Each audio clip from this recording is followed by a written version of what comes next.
In the early part of the 19th century, the Parliamentary Enclosure Act was arguably seen as a legitimised theft of common land by the rich from the common man and poor. The hatred and bitterness it instilled within the hearts and minds of the common man can still be seen and felt today. A rhyme of the time went thus: "They hang the man and flog the woman that steals the goose from off the common, but let the greater villain loose that steals the common from the goose." Today we would probably regard ourselves as being a lot more politically informed, sophisticated and astute to fall for the same old carpet-bagging, land-grabbing confidence trick that was pulled on the common man back then by the rich politicians and their pals, wouldn't we? Throughout the length and breadth of the United Kingdom, communities consisting of hard-working families are locked in battles with their own local councils, trying in vain to put a stop to large construction companies building on land that was once assigned as Green Belt. These communities are convinced that their own local council and councillors are aiding and abetting within a legitimised national scandal that again robs the poor and gives to the rich. So just what is the reality of the government-imposed Unitary Development Plan? Over the next several months, I'll be closely following the battle for Simpson Green and looking deep within to see if this really is just another great British land grab and carve-up. The decision was taken on a bung from Miller Homes for £2 million. That's corruption, and it should be legally overturned. Well, that's where we are in this process at the minute. Is that illegal? During recent years, the large housing construction companies must be feeling as though their birthdays and Christmases have all come at once. There's no doubt from their annual reports for 2013 that they're all profiting nicely from the current house building bonanza, particularly as they're able to pick and choose the choicest cuts of Greenfield and Greenbelt land. For those local communities caught up in trying to stop green fields from being developed, it's as though they're watching a well-rehearsed piece of theatre being staged by central government, the developers and local government. It's a piece of theatre that's being played out along the length and breadth of England and inevitably leaves the audience feeling betrayed, pillaged and violated. Take Simpson Green for example, located within the Aire Valley village of Apley Bridge, once part of the ancient manor of Idle, now a suburb of Bradford, and governed by a council more noted for the creation of a hall that lasted a decade within its city centre.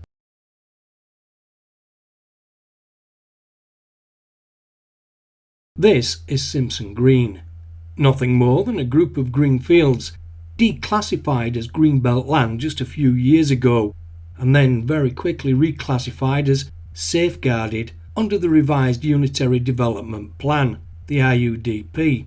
We'll come back to that in a moment. Safeguarded greenfields. It has a deceptively reassuring ring to it, when what it really means is set aside for future housing development.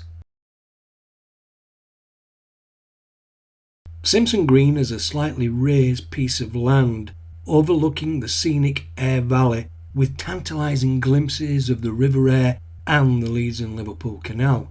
It's what one may call premium land, with a profit yield to match. The prospective buyers of any properties built on this land are definitely going to be paying top dosh to join this Greenbelt community. The fate of Simpson Green, along with hundreds of other greenfield sites, was first put in motion within the corridors of Westminster. In UK planning law, a Unitary Development Plan, UDP, is something all local metropolitan district authorities have to produce.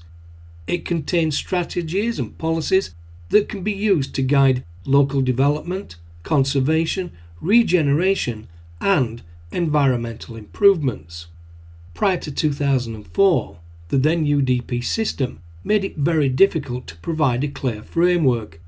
As a result, government legislation was introduced, requiring local authorities to adopt a new local development framework. This framework would then enable local authorities, using various guidance documents and policies, to produce a comprehensive 5-year rolling forward local development plan.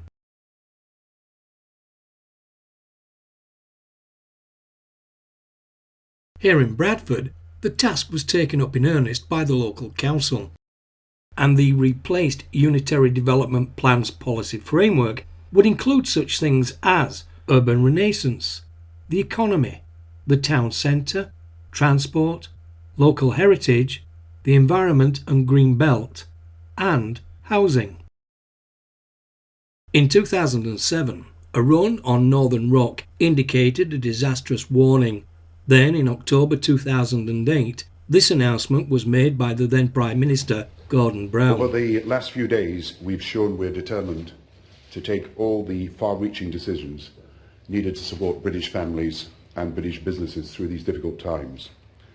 So today we are implementing the restructuring plan we announced last Wednesday, action that we are taking to deal with the impact and the root causes of the current financial instability, the excessive and sometimes undisclosed risk-taking by financial institutions which didn't have adequate capital or proper transparency. Now, the action we are taking is unprecedented, but essential for all of us. It is not just important to economists and financial experts, it's something that matters for every family and business in Britain.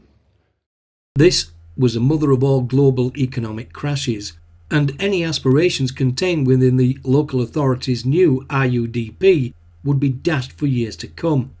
Nevertheless, in September of 2008, work began on Bradford's Strategic Housing Land Availability Assessment.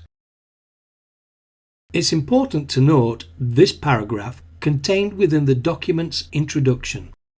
Also, central government stipulated within its guidance documents that the working group appointed to carry out this assessment should include key stakeholders, such as house builders, local agents, and social landlords, and that the group should be of a manageable size and number to ensure deliverability. A key part of this process was to guarantee any identified constraints were removed and overcome. So the objective was to identify all available and potential land which could be used for the construction of housing within Bradford's boundaries. This process resulted in the formulation of Appendix 8, a full and comprehensive listing of all available land, paid for by the ratepayers, but an absolute goldmine for any prospective developer.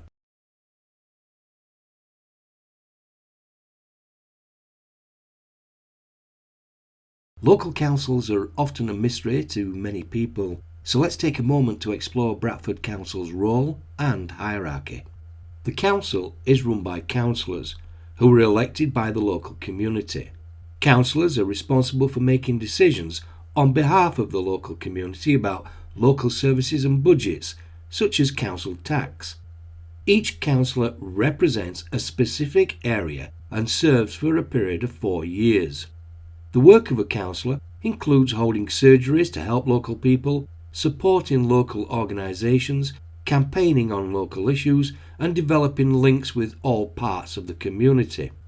Councillors are not paid a salary or wage, but they are entitled to allowances and expenses to cover some of the costs of carrying out their public duties.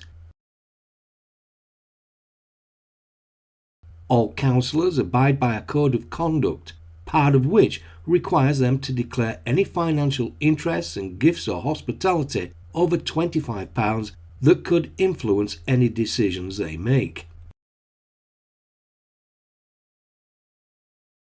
The leader of the council is elected by all members of the council at the annual council meeting.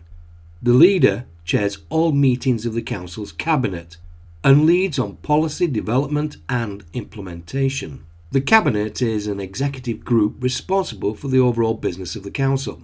Each of the members of the cabinet has a defined portfolio of responsibilities. The decisions of the cabinet are subject to scrutiny by a different group of councillors, the Overview and Scrutiny Committee check and monitor what the Cabinet does. In reality, there are 5 Overview and Scrutiny Committees that support the work of the Executive and the Council as a whole. They can allow members of the public to have a greater say in Council matters and may hold public inquiries into matters of local concern. Several of the committees also have co-opted members. The Council employs officers who are paid to implement the decisions made by the councillors and to deliver frontline services. The most senior council officer is a chief executive.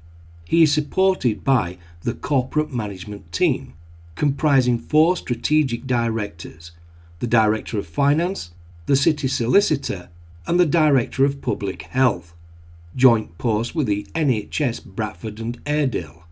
The Council employs approximately 11,000 people, including social workers, litter pickers, library staff, school caretakers, lawyers and town planners.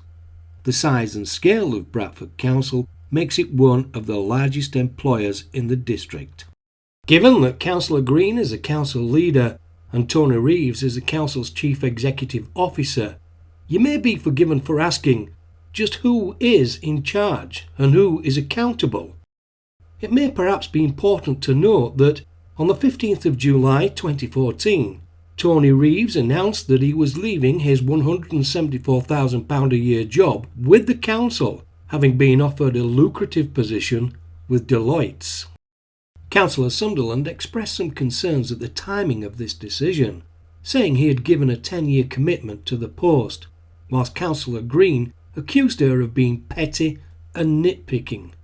George Galloway, the Respect MP for Bradford, had no doubts about his views of Tony Reeves' announcement.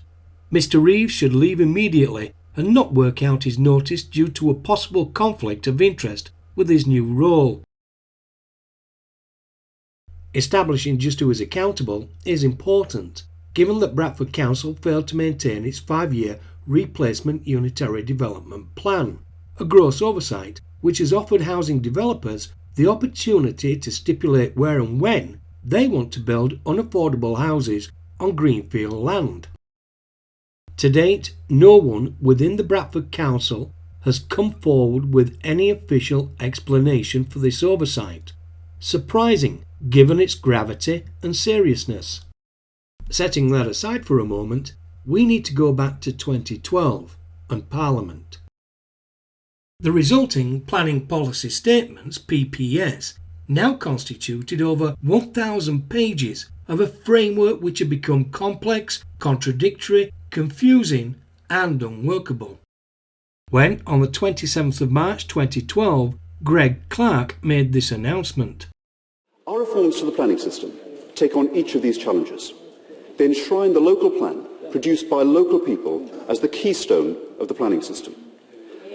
They make planning much simpler and more accessible, reducing over 1,000 pages of often impenetrable jargon into around 50 pages of clearly written guidance. So the government had replaced these documents with this single 50-page document. They say the devil is always in the detail. Well, the detail that favoured local community interests had just been dispensed with. National house building construction companies now hold all the cards. They have a massively truncated planning policy statement document favouring large new builds, the invaluable Appendix 8 document paid for by the ratepayers, a council who neglected to maintain their rolling forward unitary development plan, and they also have a ratepayer funded liaisons officer whose purpose it is to offer exclusive advice and to guide and steer them through any local objections which may arise during their pre- and planning applications. And it was Fiona Tiplady who Miller Homes first contacted with their proposed planning application for the construction of 270 homes on the Simpson Green site. However, there is a slight caveat to any proposed development above the construction of 15 houses on any site, and that's the Section 106 Agreement. This is also known as planning obligations and are agreements between developers and local planning authorities that are negotiated as part of a condition of planning consent. It's a recognition that with any major housing construction, there are additional pressures brought to bear within the immediate local communities, such as increased traffic, lack of places within local schools, insufficient affordable housing, and the such. Essentially, it amounts to a financial contribution made by the contractor to the local council. In principle, few would disagree with this practice. However, the water becomes a little murkier when the local authority is so cash-strapped that its leader, David Green, takes the unusual decision to make this announcement in a bid to reduce the anticipated £130 million gap in its funding by 2020. Councillor David Green, leader of Bradford Council. We know that in the next 5 years, local authorities are going to have to see massive reductions in their income, and we want to speak to the people of the district to get their ideas and their thoughts about what's important to them and how we can do things differently to save money and protect as many vital services as we can. That's why we're going out on this New Deal programme to talk to the people of the district, to explain to them what the future's looking like in terms of finances, and to help a grown-up discussion with them about what the future of the local state is going to look like in 2020. A cynic may view this announcement as an attempt by the leading Labour Council, now in majority, to lay any future blame for its failures at the doorstep of the local electorate as a result of the grown-up conversations. Nevertheless, it is a clear admission that all is not well with Bradford's finances, and that may raise issues and questions surrounding monies being generated through these S106 agreements. On the 20th of January 2014, Miller Homes submitted its formal application for planning permission. Their intentions are to build 268 houses and a group of luxury flats overlooking the scenic Leeds and Liverpool Canal at a site known then as BN/UR 5.5, known locally as Simpson Green. But wait a minute, surely Fiona Tiplady would have reminded Miller Homes during the pre-application advice phase of the process that this land isn't available for another 7 to 12 years, as is clearly shown in the Appendix 8 of the Strategic Housing Land Availability Assessment document.